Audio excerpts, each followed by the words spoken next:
नमस्कार, स्वागत है आपका ईटी नाउ स्वदेश पर। आप देख रहे हैं गुड मॉर्निंग स्वदेश। मैं हूं आपके साथ अशेषा अध्वर्यु और अगले आधे घंटे में हम आपको बताएंगे ग्लोबल बाजारों से क्या संकेत निकल कर आ रहे हैं। इसी के साथ भारतीय बाजारों में खबरों के दम पर कौन से स्टॉक्स फोकस में रहेंगे, ब्रोकरेज रिपोर्ट से क्या निकल कर आ रहा है उस पर भी फोकस करेंगे। और इसी के साथ हमारे साथ कुछ दिग्गज मेहमान जुड़ेंगे जो आपको ट्रेडिंग आइडियाज देंगे इक्विटी और कमोडिटी मार्केट में।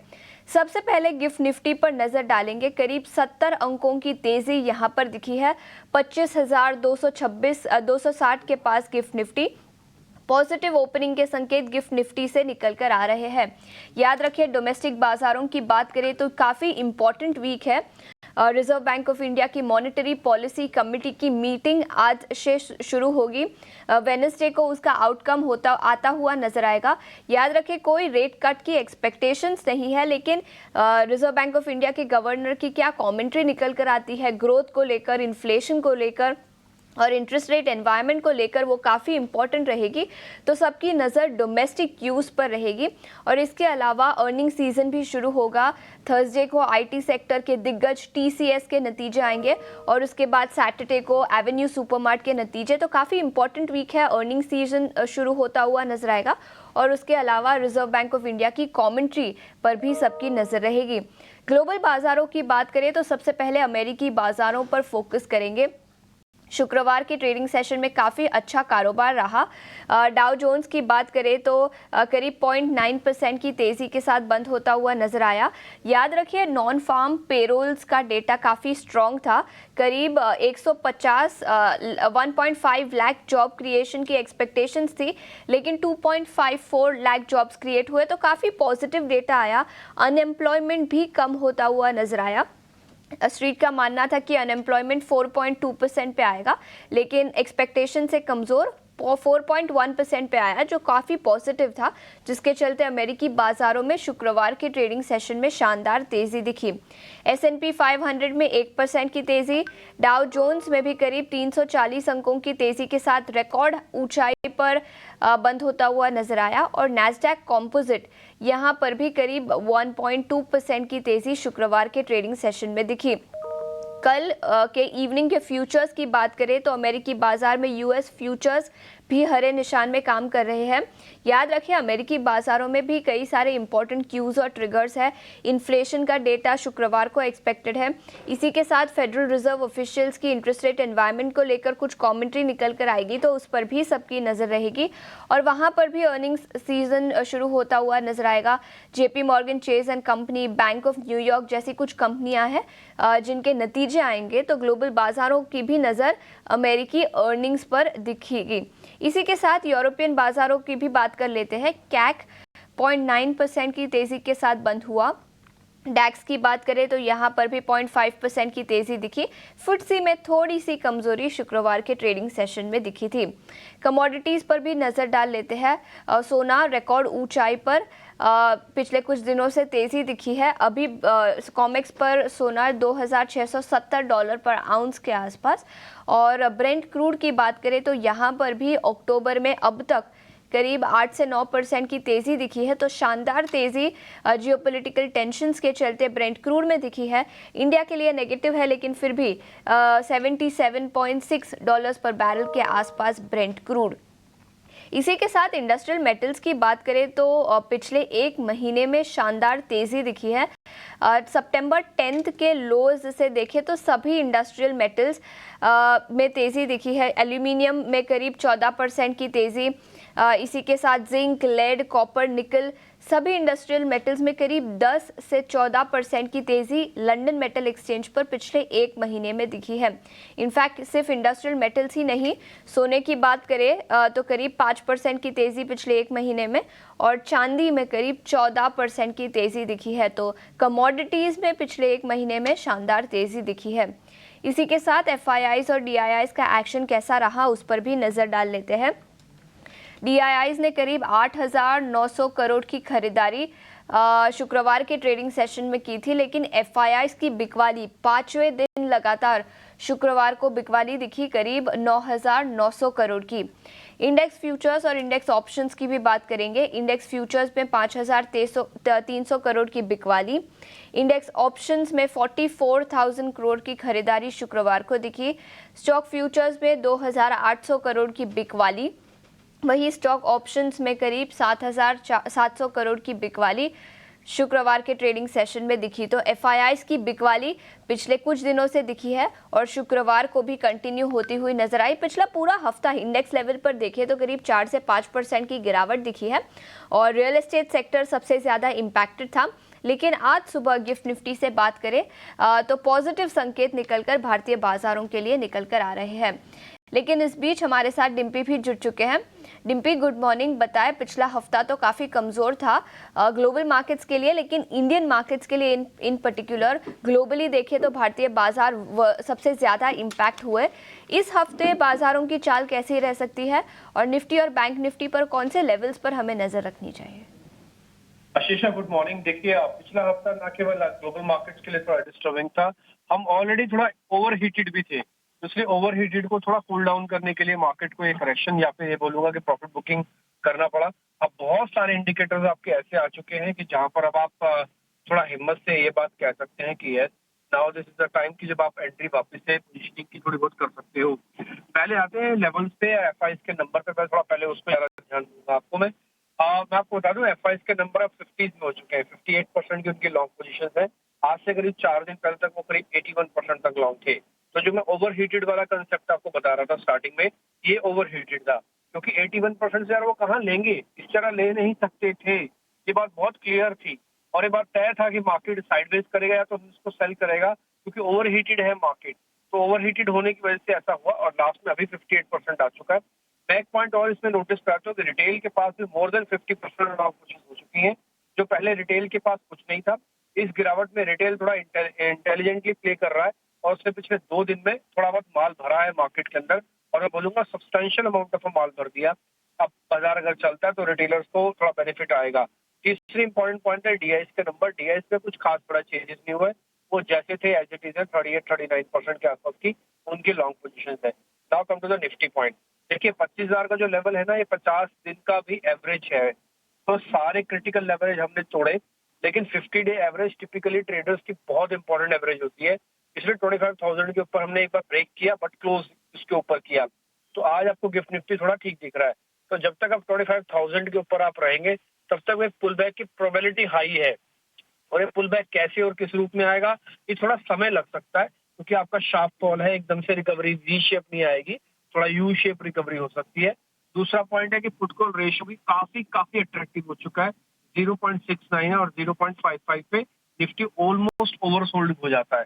तो अभी यहाँ पे आपके पास एक अपॉर्चुनिटी हो सकती है और आप चाहें तो एक बार ट्रेड ले सकते हैं। शीशा, अगर आपको याद होगा तो लास्ट ट्रेडिंग सेशन पे भी निफ्टी करीब 100 पॉइंट ऊपर चला गया था, उसके बाद प्रॉफिट बुकिंग आई। तो ये होगा, स्विंग्स होंगे अभी भी आपके पास। तो इस स्विंग्स का बेनिफिट आप लेते रहना। बाइंग ऑन डिप यानी कि 24,800 का स्टॉप लॉस लगा के बाइंग ऑन डिप करना शुरू कर दो और उसके बाद सेल ऑन राइज करना भी शुरू कर दो। सेम विद बैंक निफ्टी, 51,000 की बड़ी इंपॉर्टेंट है। 51,000 का एक स्टॉप लॉस डाल के बाइंग ऑन डिप्स करते जाओ और सेल ऑन राइज 52,200 और 52,500 तक आप करते जाओ। तो ये अब आपकी प्रैक्टिस शुरू हो जानी चाहिए और आपको कॉन्फिडेंटली करना चाहिए, क्योंकि बहुत सारे लेवल अब आपके ठीक हो गए हैं। 7 शेयर एफ बैन में है और मेजरली मैंने डाटा आपको बता दिया। बिल्कुल डिम्पी, बहुत बहुत शुक्रिया पूरी डिटेल्स लेकर हमारे साथ जुड़ने के लिए। बाजार पर और एक राय ले लेते हैं। अक्षय भागवत अब हमारे साथ जुड़ चुके हैं जेएम फाइनेंशियल सर्विसेज के। Akshay, good morning. पिछला हफ्ता तो काफ़ी वीक था भारतीय बाजारों के लिए, लेकिन इस हफ्ते के लिए क्या राय रहेगी? इंडेक्स लेवल पर आप क्या रणनीति बनाना चाहेंगे? जी, गुड मॉर्निंग आशीषा। तो निफ्टी और बैंक निफ्टी दोनों इंडेक्स की बात करें तो पिछले हफ्ते काफी पिटा है। बहुत भारी गिरावट बहुत कम समय में हुआ है और वोलेटिलिटी एक की इंग्रेडिएंट रहेगा बाजार में। यहाँ पे अगर मैं टेक्निकल पैरामीटर्स देखूं तो काफी ओवरसोल्ड है डे ट्रेडिंग चार्ट्स में और डेली चार्ट्स पे भी। और अगर डेरिवेटिव पैरामीटर्स से भी आप देखें तो 25,000 कहीं ना कहीं एक बहुत ही इंपॉर्टेंट सपोर्ट एरिया है, क्योंकि काफी पुट राइटिंग का जो एक्शन है वहां पे सीमित है। तो मेरा अनुमान है कि यहाँ से एक शॉर्ट टर्म रिकवरी आ सकती है ये हफ्ते में। तो उसके चलते आपको जो लेवल देखना है वो है 24,800 का, जो बहुत ही एक अहम स्तर रहेगा निफ्टी के लिए। 25,000, 25,050 ये लेवल से ही मैं रिकवरी एक्सपेक्ट कर रहा हूँ। तो अगर रिकवरी आती है तो आपका जो रेजिस्टेंस या अपसाइड हो सकता है वो रहेगा 25,375, 25,375 और सेकंड टारगेट 25,500। बैंक निफ्टी में भी 51,000 का क्रूशियल सपोर्ट है। एक्सपेक्टेशन है कि आरबीआई पॉलिसी के चलते एक शॉर्ट कवरिंग ड्रिवन हल्की सी एक उछाल देखने को मिल सकती है, जिसके चलते बैंक निफ्टी 51,700 या 52,000 तक भी उछल सकता है। तो 50,700 ये आपका सपोर्ट बेस है, उसके नीचे आप स्टॉप लॉस बना के बैंक निफ्टी में भी एक ये हफ्ते एक ट्रेडिंग बाउंस के लिए बाइंग पोजीशंस बना सकते हैं। तो ये तो हुई इंडेक्स लेवल पर चर्चा, लेकिन अक्षय, स्टॉक स्पेसिफिक आइडियाज कौन से रहेंगे? खरीदारी के मौके आप कहां देख रहे हैं इन पोजीशंस पर? जी, तो मेटल्स में काफी बुलिश हूँ। चाइनीज मार्केट आज से खुलेगा तो वहां से एक पॉजिटिव डायरेक्शन मिलने की उम्मीद कर रहा हूँ। तो टाटा स्टील मेरा पहला पिक है, जिसमें मैं 181 और 187 ये दो टारगेट के साथ बाय करना चाहूंगा विद स्टॉप लॉस ऑफ 159। दूसरा ट्रेड है, आपको आईटी के नतीजे भी अभी स्टार्ट होंगे, तो नतीजों के चलते मैं एक पॉजिटिव रुझान मान रहा हूँ आईटी स्टॉक्स में, जिसमें ऑलरेडी एक पॉजिटिव स्टांस बना है नेगेटिव मार्केट में। तो यहाँ पे मेरा चुनाव है टेक महिंद्रा, जिसका मैं टारगेट प्रेडिक्ट कर रहा हूँ करीबन 1637 और 1651। स्टॉप लॉस बनेगा 1597 का। बिल्कुल, तो स्टील सेक्टर से टाटा स्टील पर खरीदारी की राय, चाइना से जो क्यूज आते हुए नजर आ रहे हैं वो काफ़ी पॉजिटिव है। 181 से 187 रुपीज़ प्रति शेयर के लक्ष्य, और इसी के साथ टेक महिंद्रा यहाँ पर भी खरीदारी की राय है। 1637 से 1651 तक के लेवल्स यहाँ पर भी दिखाई दे सकते हैं। अक्षय, बहुत बहुत शुक्रिया हमारे साथ सुबह जुड़ने के लिए। आगे बढ़ते हैं और अब शरद एक ब्रेक के लिए रुकेंगे, लेकिन ब्रेक के बाद खबरों के दम पर कौन से स्टॉक्स फोकस में रहेंगे उस पर नजर डालेंगे। बने रहिए। ब्रेक के बाद स्वागत है आपका, आप देख रहे हैं गुड मॉर्निंग स्वदेश। आगे बढ़ते हैं और खबरों के दम पर कौन से स्टॉक्स फोकस में रहेंगे, पूरी डिटेल्स लेकर हमारे साथ शरद स्टूडियो में जुड़ चुके हैं। शरद, सबसे पहले बताएं ऑपरेशनल अपडेट्स कौन सी कंपनियों के आए हैं और उसके दम पर कौन से स्टॉक्स फोकस में रहेंगे? आशीषा, Q2 अपडेट्स जो भर के आने लगे हैं, बैंक्स ले लीजिए, रियल एस्टेट ले लीजिए और इवन फाइनेंशियल्स के ले लीजिए।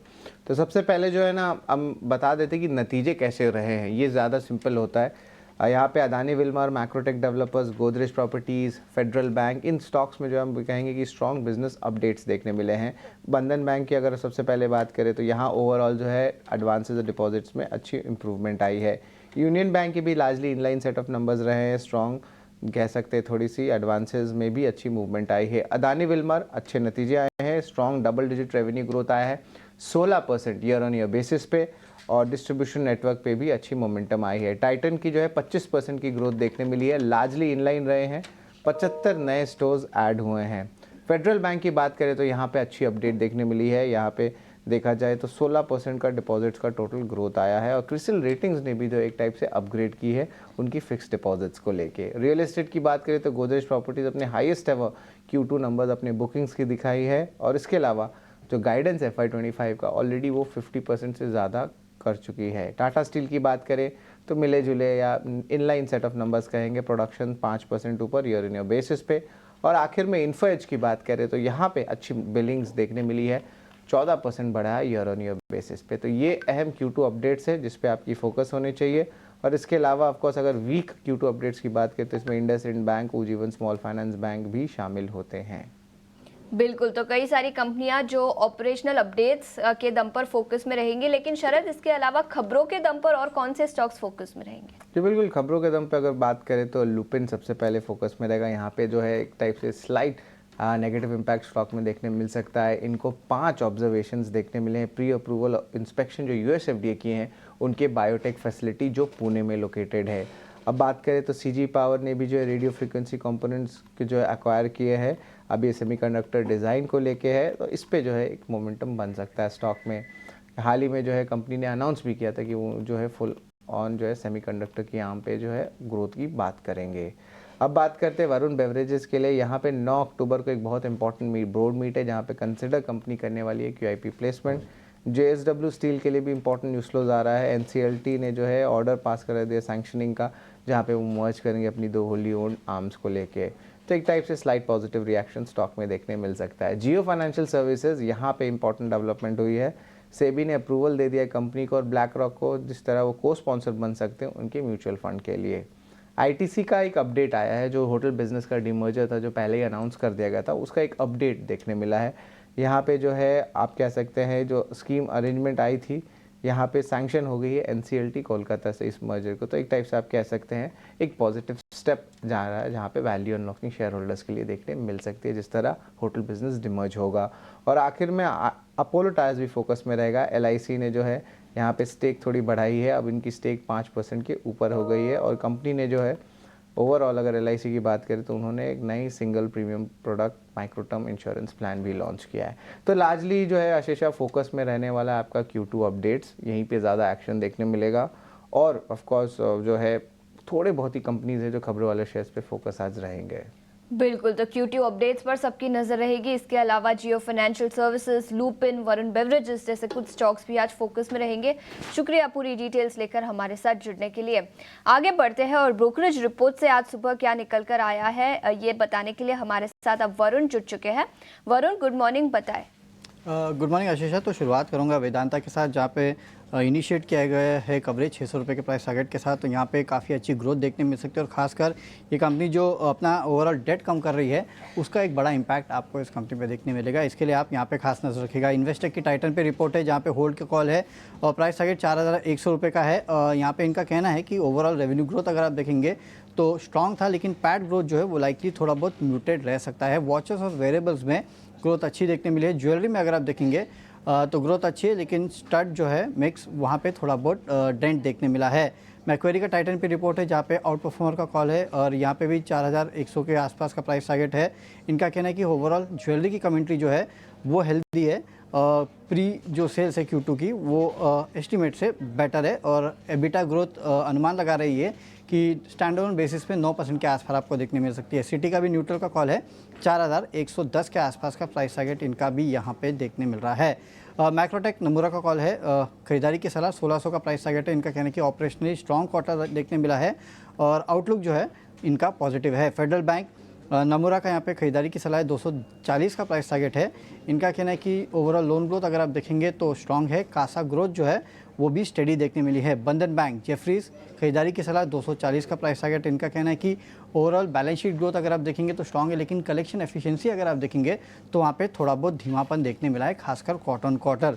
आरबीएल बैंक पे मॉर्गन स्टैनली का अंडरवेट का कॉल है, प्राइस टारगेट 210 का है। इनका कहना है कि लोन ग्रोथ जो है वो थोड़ी बहुत मॉडरेट होते हुए दिखाई दे रही है। रिटेल लोन जो है क्वार्टर क्वार्टर महज 2% बढ़ोतरी देखने मिली है, जबकि इसके पहले 10% के आसपास की बढ़ोतरी थी। और एयू स्मॉल फाइनेंस बैंक पे नमूर का न्यूट्रल का कॉल है, प्राइस टारगेट 650 का है। इनका कहना है कि Q2 में स्ट्रॉन्ग लोन ग्रोथ देखने मिली, डिपॉजिट ग्रोथ देखने मिली और कासा डिपॉजिट जो है उसमें करीब 10.9% के आसपास की क्वार्टर ग्रोथ देखने मिली, जो काफ़ी स्ट्रॉन्ग ये मान के चल रहे हैं। तो क्वार्टरली अपडेट्स पे काफ़ी सारे रिपोर्ट जो है वो आपको यहाँ पे देखने मिले। और वेदांता ये एक स्टॉक है जहाँ पे नज़र रखेगा, क्योंकि यहाँ पे कवरेज की शुरुआत की गई है। बिल्कुल, तो ऑपरेशनल अपडेट्स के दम पर कई सारे ब्रोकरेज रिपोर्ट्स आए हैं, रियल एस्टेट, बैंकिंग कंपनियां और इसके अलावा वेदांता पर भी आईसीआईसीआई सिक्योरिटीज की रिपोर्ट आई है, इनिशिएटिंग कवरेज रिपोर्ट, जिसके चलते स्ट्रीट की नजर रहेगी। आगे बढ़ते हैं और अब कमोडिटी मार्केट पर नजर डालते हैं और आज कमोडिटी मार्केट पर रणनीति बताने के लिए हमारे साथ रवि दियोराजी जुड़ चुके हैं। Ravi, good morning. सबसे पहले बेस मेटल्स पर अपनी राय दीजिए। 10 सितंबर के लोज से देखें तो एल्यूमिनियम, जिंक, सभी नॉन फेरस मेटल्स में 10 से 14% की तेजी लंदन मेटल एक्सचेंज पर दिखी है। यहाँ पर क्या रणनीति बनानी चाहिए? Good morning. डेफिनेटली काफी अच्छा माहौल है। चाइना ने जब से पैकेज अनाउंस किया है तब से वहाँ पे एक अच्छा नॉर्थवर्ड डायरेक्शन में मोमेंटम है। कल चाइना लंबी छुट्टियों के बाद ओपन होना है, तो मुझे लग रहा है कि अभी और एक दिन शायद मेटल से वो थोड़ा आउट परफॉर्म कर सकते हैं। China driven fundamental in China real estate market के जो कोरिलेशन है वो जिंक के साथ ज्यादा है। जिंक को बाय करें 285 के करीब, 291 के टारगेट के लिए 282 के स्टॉप लॉस के साथ। तो लग रहा है कि मेटल्स आज आउट परफॉर्म करेगा, जिसमें जिंक में बाय का कॉल लेना है। तो खरीदारी की राय, लेकिन इसके अलावा प्रेशियस मेटल्स और ऑयल एंड गैस, यहाँ पर क्या राय होगी? ऑयल एंड गैस में क्रूड थोड़ा मंथ के हाई लेवल पे आ चुका है, फंडामेंटल ऑलरेडी प्राइस इन है। थोड़ा वोलेटाइल होगा। हालांकि नेचुरल गैस में लग रहा है कि थोड़ा प्रॉफिट बुकिंग आ सकता है लास्ट ट्रेडिंग सेशन में जिसकी शुरुआत हो चुकी थी। एंड वेदर रिपोर्ट भी इतना सपोर्टिव नहीं है तो नेचुरल गैस में बेच है 242.80 के करीब। स्टॉप लॉस लगा है 246 एंड टारगेट वुड बी 233। और वहीं सिल्वर है, थोड़ा मेटल्स का सपोर्ट की वजह से चल रहा है।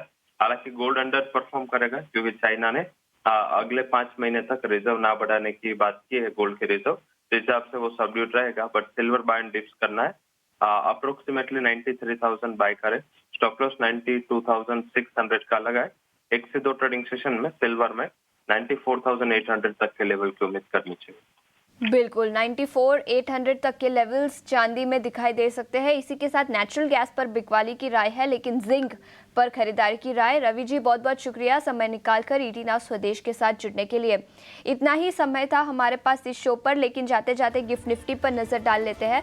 70 अंकों की तेजी के साथ 25,250 के आसपास। आप कहीं मत जाइए, बने रहिए ईटी नाउ स्वदेश के साथ। नमस्कार।